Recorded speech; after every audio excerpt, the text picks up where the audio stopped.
இந்த 4 பேர் வந்தா ஒரு நேரம் சோறு போட மாட்டீங்க.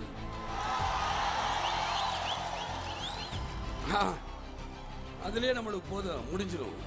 இத்தனை பேர் வீட்டுக்கு நான் போயிட்டு வரக்குள்ள முடிச்சேன். என்னையா காசு காசு காசு பணம் படப்புவாங்கயா நீங்களும் உங்க காசு என்னையா கோடி கோடியா சேர்த்து வச்சு எங்கேயா கொண்டு போக போறீங்க? செத்தா கூட அருணாக்குடி அத்து விட்டுட்டு தான் உள்ளத்துக்கு கொண்டு போய் புதைக்கிறான்.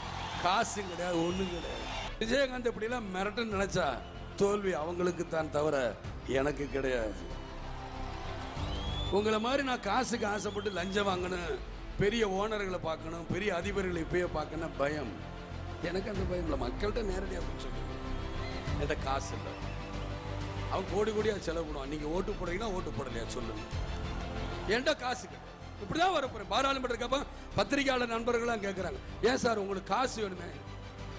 என்னுடைய பொருளாளர்களே என் தொண்டர்கள் தானே, என்னுடைய தாய்மார் சகோதரர் இவங்க தான்.